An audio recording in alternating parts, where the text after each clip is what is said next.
Mga kapatid, sa video po na ito ay share ko po sa inyo ang 8 na signs na ikaw ay panakibutas lang, ginagamit lang para makamove on, stepping stone para makalimot. And sobrang nakakalungkot po ito. Why? Kasi most of the time kapag na-fall in love na po kayo or mahal na mahal nyo na yung isang tao is that ayaw nyong paniwalaan na kayo'y panakibutas lang. Nire-reject nyo yung nagsasabi sa loob nyo na ikaw ay ginagamit lang or hindi nyo pinapakinggan yung sinasabi ng mga kaibigan mo, kapamilya mo dahil sa nabulag ka sa alam mo na katotohanan na ikaw ay mahal na mahal. Pero I hope po that after this video, kapag mapanood nyo at na-confirm nyo na talaga'y panakibutas kayo, then makakapag-decide kayo. Don't worry, kasi tuturuan ko kayo kung ano ang proper approach, kung ano ang dapat nyong gawin, or masasagot po natin sa last part yung tanong na pwede pa rin bang mag-workout kahit na naging panakibutas ka? Maaari ka pa rin bang seryosohin ng boyfriend mo na yan? Well and good, pag-usapan natin yan. But before we continue, please don't forget to share this video, mag-subscribe, likes, and comment down below kung nakaka-relate kayo. So let's go!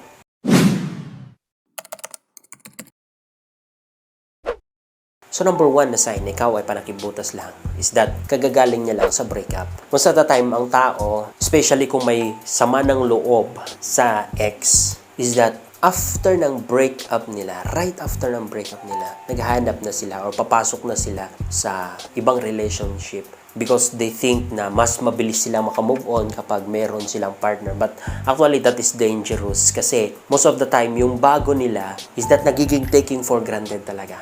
Or hindi nila sineseryoso or kumbaga ginagamit.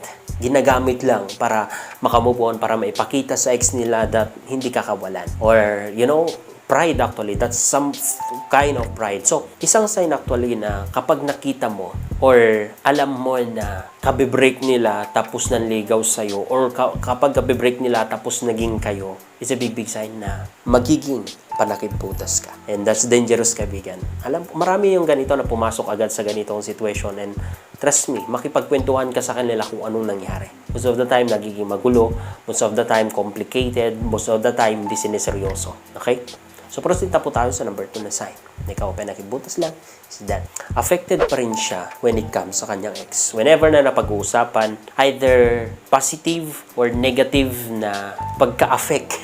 You know, may effect pa rin sa kanya. Nasasaktan pa rin siya or natutuwa pa rin siya. Naiiyak pa rin siya or tumatawa pa rin siya whenever that with it comes sa kanyang ex. Whenever na pag-usapan, whenever na i-share, whenever na nababanggit, or whenever na nakikita niya, makikita mo sa kanyang mata na affected pa rin siya sa kanyang ex. Kung ano yung ginagawa ng kanyang ex, kung anong nangyayari sa kanyang ex, you know, updated pa rin yan because affected pa rin siya doon. It's a big sign na ikaw ay panakibutas lang. Okay? Proceed na po tayo sa number 3. Hindi niya maiwasan na i-compare ka palagi sa kanyang ex. Hindi ko naman sinasabing isang beses lang. Sabi ko nga dito, hindi niya maiwasan, it means several times na palagi kanyang kinukumpara sa kanyang ex. Either positive or negative ways. Kinukumpara ka dahil sa mas better ka, mas okay ka, or kinukumpara ka kasi mas worse ka sa kanya, or mas mabait yung ex niya. I hope na nag-gets yung point. Kapag nakamove on ka talaga sa isang tao, wala ka ng pakialam, or hindi mo binabalik yun sa kanya. The reason why kinukompare ka kasi sa puso't isip niya, naiisip niya pa rin yung ex niya. Siya pa rin yung nasa isip niya, yung ex niya pa rin. That is why hindi niya maiwasan na maikwento sa'yo or mai-share sa'yo or may kumpara ka sa kanya. Lagi yung tatandaan yan, okay? Kasi what's the point kung bakit mo pa ihalo sa present life mo yung nakaraan mo, yung ex mo. Especially kapag meron ka ng partner. Respeto naman sa partner mo ngayon. Okay pa ba? Of course, hindi na natin may balik ang nakaraan, pero sana may respeto naman so kung sino yung present siya, which is ikaw. Okay?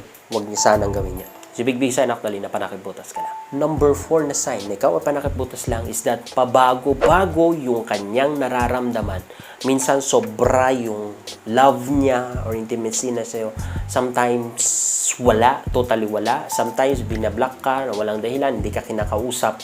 Tapos biglang magiging sweet na naman. Why? Kasi nagsisend dyan ng mixed signal. Ang nangyayari sa loob niya, pati siya hindi niya naintindihan.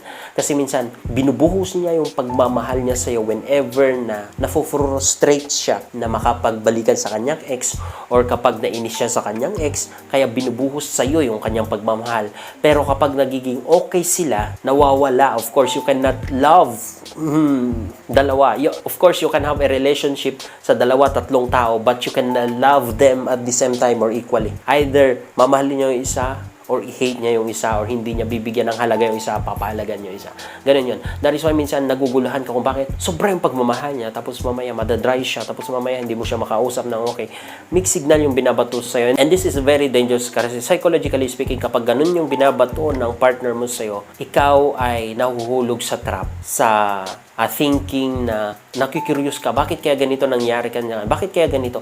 And palagi mo siyang iniisip. Ang mangyari dito, kapag palagi mo siyang iniisip, may tatatak siya sa puso mo, it means mas ma-obsess ka sa kanya. Ganun yung mangyari. Mas, dahil sa palagi mo siyang iniisip, ma-obsess ka, mas ma-inlove ka, ikaw yung kawawa dyan.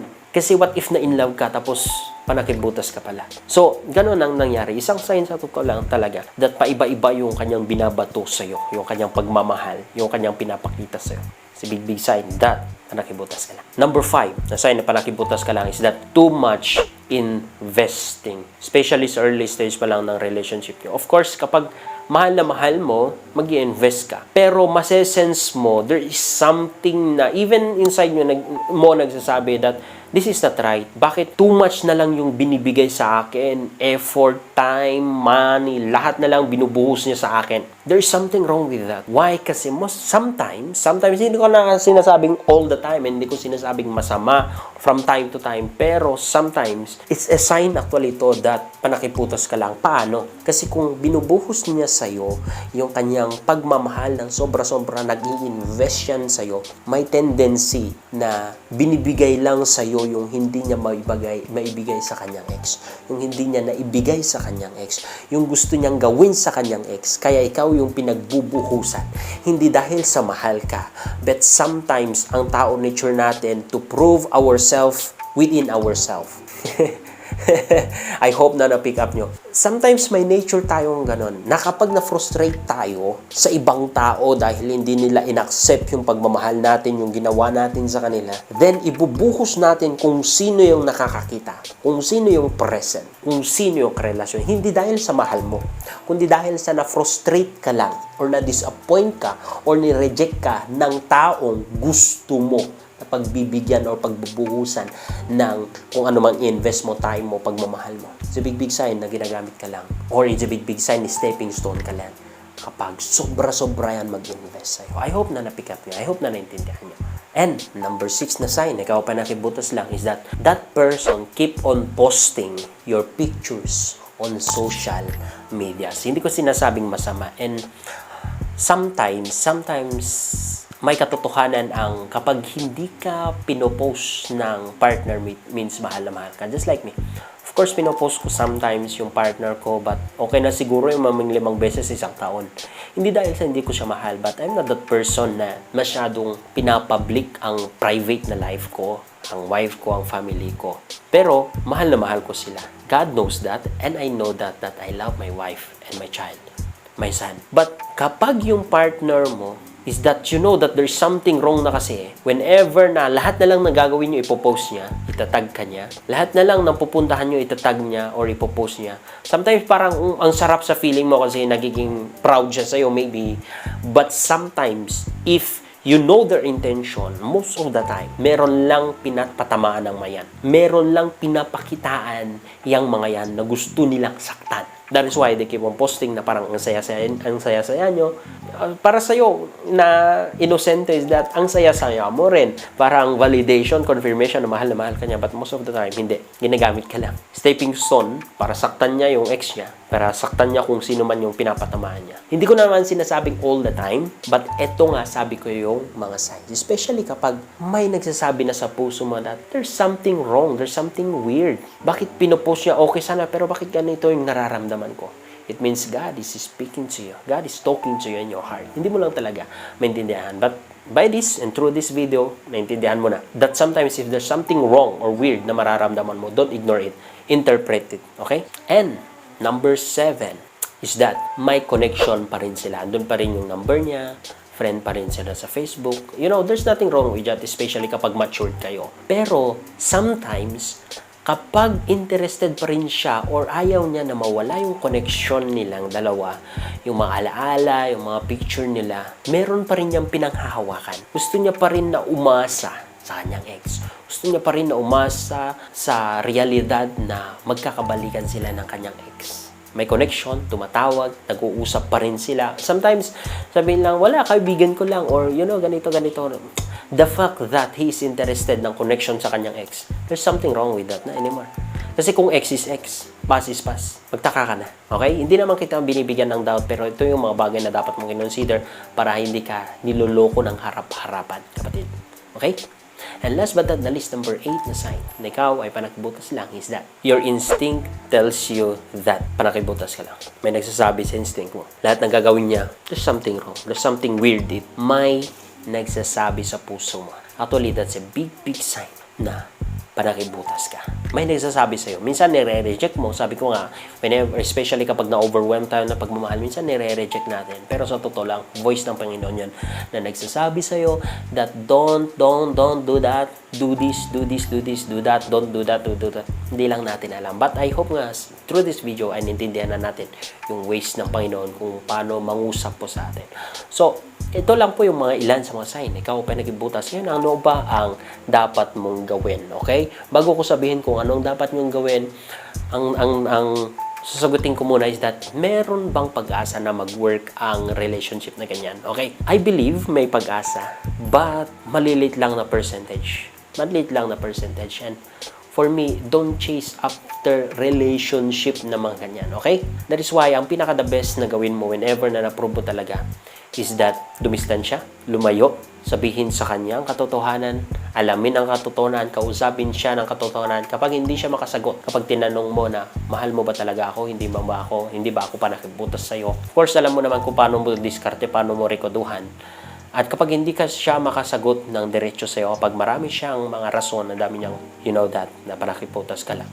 And ang dapat mong gawin, bigyan siya ng space, at kung kaya mo, makipaghiwalay ka na sa kanya. Hindi naman sa totally na hiwalayan mo siya, but give him some lesson. Give him some space para pag-isipan na dapat ikaw yung tipo ng tao na sineseryoso. Ikaw yung tipo ng tao na hindi lang taking for granted. Yun yung gusto ko na maibato mo sa kanyang isip. Because if you are the person that is willing to walk away anytime, na walang kinatatakutan, na mawalan, then ikaw ang papahalagahan. So, kasi kapag kinontinue yung kanyang klase ng relationship, talo ka. Ikaw yung may stress, ikaw yung madedepress, ikaw yung hindi papahalagahan. And that's not good sa totoo lang. Kasi of course, maapektuhan yung focus mo, maapektuhan yung buhay mo, maapektuhan yung karir mo, maapektuhan yung pag-aaral mo, and madidelay ka sa pagiging successful mo sa buhay. That is why it is very important na alamin mo ang value mo. Kapag alam mo yung value mo, hindi mo ito-tolerate yung mga ganyang tipo ng lalaki na mag-stay sa buhay mo, or tipo ng babae na mag-stay sa buhay mo. So, that's it for today's video. I hope na meron kayong natutunan. Please share this video. Shalom and God bless.